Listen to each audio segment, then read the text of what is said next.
All I saw was darkness. I felt numb as I was taken to a place I didn't know of. I couldn't even move my lips to scream. Sound zipped past my ears, first of the interior of a car, then the outside, then an echoey space with whispers and cackles of people vibrating through it. However, the wrap around my eyes was eventually removed from my face, and my bonds were cut. It took a while for my eyes to adjust, but I found myself in a warehouse surrounded by devils, including Malix, who was smirking at me. Nicely done! I'm sure those little shits will come running to find you when they realize you didn't return to your precious little mansion. They'll search everywhere for you. Malix walked over and set the barrel of his gun against the skin between my eyes. It'll be so funny when they find your dead body instead. Zakaru! All of a sudden, a bright purple light engulfed the room, causing the devils around me to cover themselves. I cannot even imagine how Matthew's gonna handle this, but I am so super excited for this bit. What the? Gusts of wind rushed past me, almost forcing me back. I covered my face with my arms, bracing myself and standing my ground. I tried to peek through my arms to see what was going on, but the light continued to shine brightly. As the gust slowly started to die, the light began to fade, revealing Matthew with his hands shoved in his pockets and his hood up. All gangsta style. Matthew?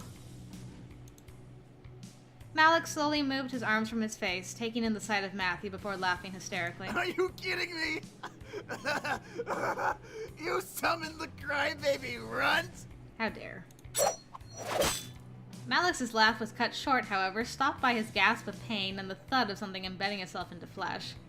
I couldn't believe it, but somehow a knife had been stabbed into Malix's shoulder, causing him to grip at it in pain. I'm guessing toys isn't the only thing Matthew can conjure up. What the hell? A knife? Next time, I won't miss your throat. That is a really nice knife. Malix snarled before ripping the knife out of his shoulder and tossing it to the ground. He quickly raised his gun and shot at Matthew, resulting only to stare wide-eyed at his target. In midair, a knife and Malix's bullet clashed and both collided to the ground between the demon and the devil. Matthew chuckled and pulled a hand out of his pockets, revealing a handful of knives splayed out like a fan. Too slow, Malix. Must suck being an old fart. Oh! Malix instantly grew furious, charging at Matthew while shooting rounds at Matthew's shadow-covered face. Matthew followed suit, rushing backwards, and shot his knives at each of Malix's shots. Each shot was stopped by a flying knife, making multiple clangs beat through the air. The remaining devils stare, trying to figure out what to do. Help Malix or watch in silence. Eris, however, walked up beside me and crossed her arms as she watched with an amused smirk on her face, as she always does. As Matthew backed into the far wall, he stood still, tossing knife upon knife at the incoming devil and his bullets. Gotcha, you knife-throwing circus freak! He's just talented like Sebastian. I saw a smirk grow on Matthew's face before he hopped up and flipped over Malix. The devil skidded to a stop, barely bumping against the brick wall. Matthew, however, didn't give Malix a chance to turn before shooting multiple knives into Malix's back. Ah! Bye-bye, Malix. Oof. Matthew tossed a knife into the air and caught it before chucking it at the back of Malix's head. The knife, sadly, didn't get to meet its target as Malix ducked out of the way and turned to face Matthew with a face of pure rage. You little shit! You think you're all that? Matthew brought out another knife and tossed it up and down in his hand, unchanged in his cool yet almost playful expression. Little known fact, I just like having fun. That's a load of bull, Matthew. You'll fight me in your demon form. Why? Are you afraid I'll kill you as the demon scum you really are? I'm actually very impressed that Matthew's held off this long. Demon form? I didn't understand. However, Matthew broke my thoughts from trying to figure that out. Hey, mind closing your eyes for me? Aw. Huh? What are you babbling about now? Before I could answer, the tension suddenly went from warm to almost ice cold. Then, at that moment, something in the air changed. The air instantly went from frantic to still in energy. What could have been described in tone as the color red quickly turned into a deadly mix of purple and blue as everything began to blend together all at once. You asked for it, Malix. Now you're gonna get it. Close your eyes, girl. My eyes never strayed from Matthew's face, however, even as it changed. His eyes began to glow a bright golden color as a dark blue circle formed underneath Matthew's bare feet. I stared as Matthew's skin began to morph and shift, changing from human to something else. For some reason, I was both scared and incredibly intrigued to see this new form. Before I was allowed to see Matthew's new form, however, a pair of hands quickly covered my eyes. Instinctively, I reached up and gripped them, trying to pull them off. A voice stopped me. It's me. Don't look. I wonder if when we do Damien's route, if nobody does this. Or somebody else does. I listened carefully and let the last two words linger in my mind. Don't look. Why? What was being hidden from me? I wanted to know, but something told me to obey Damien's command. I suddenly heard gunshots making me tense up, but then I heard the sound of multiple stabs, followed by Malix's screams of pain. The stabbing and splashing sounds of blood and flesh grew more frantic and in number. How many knives was Matthew using? Maybe it was better that I wasn't able to see. Matthew, enough! Almost instantly after James's command, the sound stopped. The only thing anyone could hear then was the dripping of blood. I guess I went a little overboard. Huh? Malix is definitely dead, but you've lost your glamour spell. Glamour spell? What did he mean? Why did Matthew sound so different? Why was this being hidden from me? It's a spell that makes us look human. I froze. Look human? They didn't have human forms after all? What did they look like? Like demons. As if Eric knew what Damien was talking about, Eric cleared his throat and spoke up, followed by the sound of a cork popping out of a bottle. Well, not for much longer, Princess. Here, Matthew. Oh, hey, you found my potion. Thanks. You guys have individual potions? Interesting. I could hear the small clinking of glass being passed before hearing Matthew guzzle down a liquid of some sort. The feel of the air around me gently began to warm back up, insinuating that everything had been returned to normal. Finally, Damien moved his hands from my eyes, allowing me to see around me once again. The devils, including Eris, had fled. On top of Malix's body was a dirty sheet that was quickly turning red from blood. The wall behind it was painted red in blood, still dripping onto the floor and onto the blanket. The blanket looked like it was covering a mound of dirt instead of a body. The boys, however, had gathered around me, all of them, including Matthew, looking like nothing had happened. What just... I tried to speak, but everything zipped around in my head at the whole event, and I felt like speaking was impossible. Let's just get you home, miss. There's nothing more to see here. I could only nod. What had happened boggled my mind to the point of disbelief. I was second-guessing everything, lost in a sea of what, and how, and when. As we walked out of the warehouse, I looked to Matthew for some form of sign that I wasn't dreaming. Matthew rubbed the back of his neck, walking forward as if to get away from what had happened. It was over. Malix was gone and the boys were finally safe. A wave of relief ran through my body at the thought of never having to deal with that group again. At the same time, a ping of realization hit the back of my mind. The boys were only going to stay until after Malix was defeated. That was our deal. As we approached home, I could feel something heavy weigh down my heart. It was late, but the boys led me inside and turned on the lights in the lobby. Finally, we can relax. It will be good to have some rest without devils breathing down our necks. I'm just tired. Can I hit the hay early? I think some sleep would be good for all of us. I looked at Damien, knowing he could read my mind, and frowned. I didn't want him to know about my thoughts on the situation. Yeah, bed sounds good. I wanted to just end tonight. Too much had happened, and I felt dizzy just trying to figure it out. However, Damien spoke up, stopping all of us from moving. Should we be gone in the morning? The air became still with tension. The realization of the situation hit the boys like a wave, forcing them to turn to me in curiosity. They had remembered their deal, and were now awaiting me to decide their fate. I gulped, face to face with the reality of the situation. The boys were leaving it up to me. They looked like they were willing to accept whatever I had demanded. It was only fair, though, after all that had happened. Zip! I looked to Matthew, feeling my heart flutter in my chest. I didn't want him to leave, but would he ask to stay? I hoped that he would say no and ask me to stay longer. As if he knew what I wanted, Matthew moved and stepped to me, taking my hands in his. He gently smiled at me and spoke. I want you to know that you've been really generous to us, and I want to thank you for letting us stay here. But is it okay if we stay a little longer? Aw. My heart skipped while a large red blush ran across my cheeks. The boy stared at Matthew wide-eyed but didn't dare to speak out. Matthew stepped back to give me space, returning to where he was. I moved my gaze across each boy, trying to make a decision.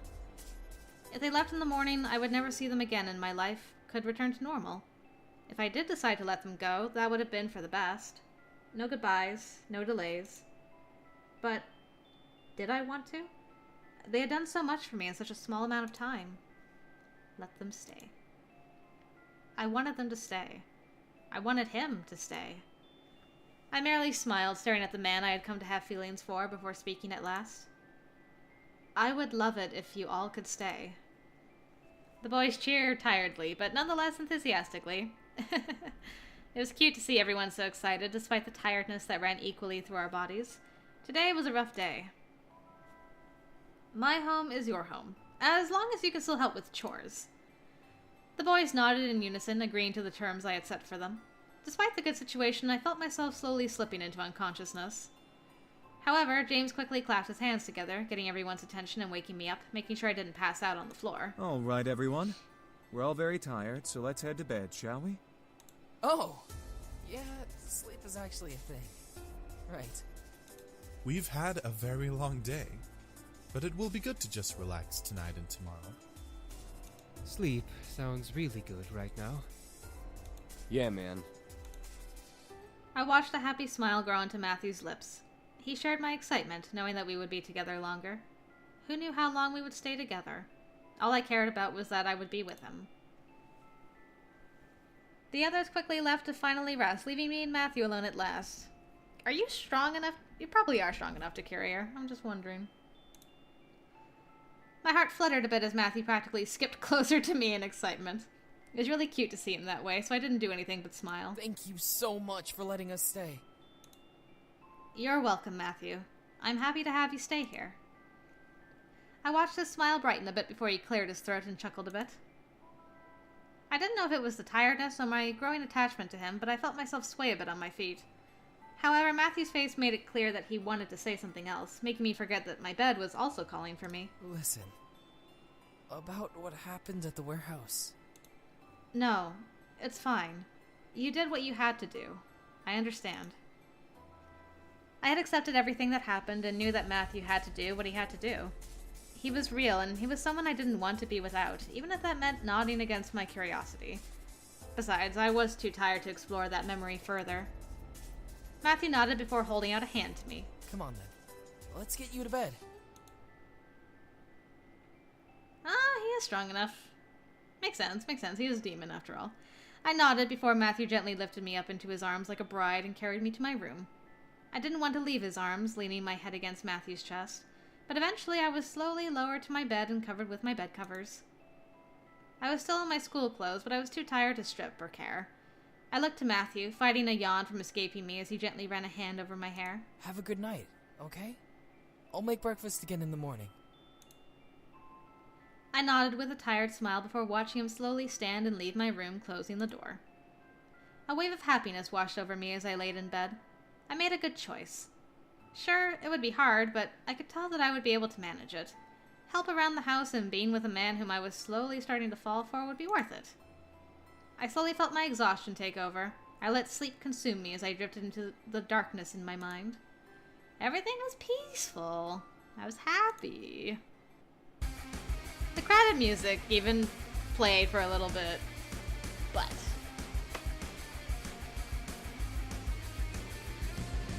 it's not over yet.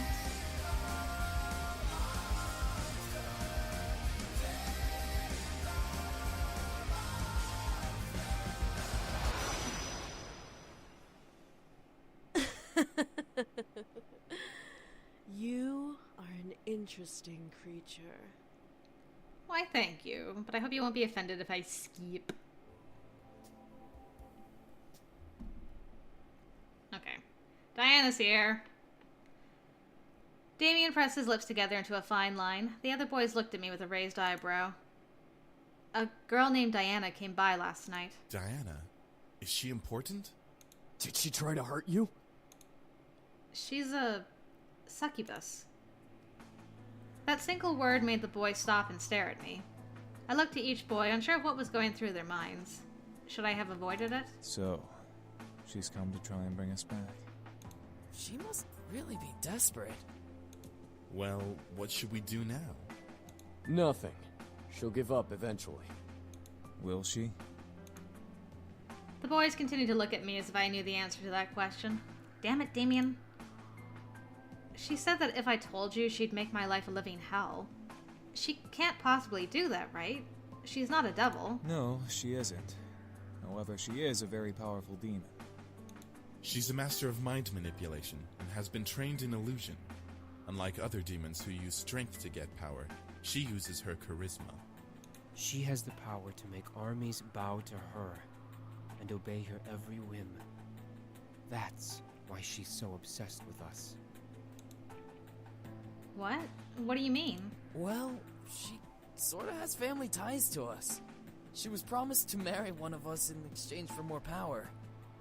She's just some whacked up hussy who doesn't know how to close her legs. She's not a real threat. Oh, really?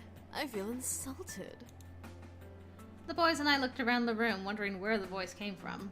I felt cold sweat run down the back of my neck in fear, remembering what kind of power she had. At last, we saw Diana by the entrance of the kitchen, juggling a single red apple in her hand as she leaned against the archway. The boys quickly surrounded me, glaring at the intruder. So, you took up a human name as well. Beautiful name, isn't it? Well, for a human name, anyway. What the hell do you want? To bring you back, of course. However, you weren't supposed to know that I was coming. I completely forgot about that little mind-reading ability. My mistake. Diana pushed off from the archway and walked towards us, making the boys step closer to me in a protective circle. Diana laughed. My. What has the world come to? A group of demons protecting a human girl? I'll tell you right now, she's not that pretty. And from what I can tell, she's still a virgin. My face grew red in complete anger and embarrassment. How dare she? Meh. Diana chuckled and smirked at me, knowing that I wanted to hit her, but had control of myself. Such control you have, human. You know your place very well. I didn't control the growl that escaped my throat, however. Well, will you all change your minds? I assure you, it's for the greater good. I expected the boys to say no. What I heard was complete silence. None of the boys replied to Diana, which made me both nervous and fearful as to why. Diana leaned her head back a bit, surprised for a different reason. No. Well, I see. Was silence truly them saying no to her? I looked around at the boys and saw the disobedience in their eyes, giving me my answer. I felt my heart flutter, especially when my eyes landed on Matthew. He kept close to me, glaring daggers into Diana. I could feel that he was completely adamant in his choice to stay. I don't know what, but I was incredibly happy to know he wanted to stay. Diana sighed and pressed a finger into her temple, rubbing it gently. Either all of you are playing a very convincing hard-to-get game, or you all must be out of your minds. Diana then looked to me, locking her gaze with mine as if to read me. I could tell she wanted me to do something, but the boys would stop her, so the stare was her only available action. After a small moment of silence, Diana licked her lips before breaking the gaze battle and smiling to the boys around me. Very well. I guess I'll take my leave now. What? Her leave? Was she serious? The boys around me straightened up and grew confused looks on their faces as Diana stepped back and away from us with a small bow flaunting her cleavage. Without another word, a deep purple pentagram appeared under her feet, and Diana's body slowly sank into the floor. As her head vanished into the floor, the pentagram vanished. At once, the boys relaxed and slowly began to return to their spots at the table, each in deep thought. She'll be back, but she won't kill us. She needs us alive. Whatever. We'll just keep saying no. She can't force us to come back. She can't do anything but annoy us. Eventually, she'll give up. That's the hope, anyway. Hopefully. Matthew walked over to me and held my hand gently, looking at me with a smile. Everything will be okay. Promise. I nodded, feeling that he was telling the truth, or at least a hopeful and comforting thought, and smiled back. Matthew gently leaned close to me and kissed my cheek, however, making me blush and forget what I was thinking about. Aw, Matthew, I can't stop saying aw, Matthew. He's so cute and sweet. The sound of collective chuckles and playful snickers whispered through the air, making me blush even more. But the laughter stopped as Sam let out an oof after a fluffy object collided with his face. Go, Simon! I looked up to see Matthew was glaring at his brothers, holding up a fluffy anime plushie. It's a new plushie. He and I pulled away from each other just as the sound of Naomi's car appeared. I quickly ate my food, waved to the boys, and left, confident that nothing was going to happen. Never ever say that nothing will happen before the day is over. Now we're gonna go to school. We'll skip over this bit. And we'll sass Diana back. Right. And she makes out with us, and we're like, Matthew. Suddenly, Diana stopped in her tracks. Matthew? Who is... Matthew? It then dawned on her. Ah, one of the boys. Why don't you tell me which boy is Matthew? I felt myself nodded in compliance.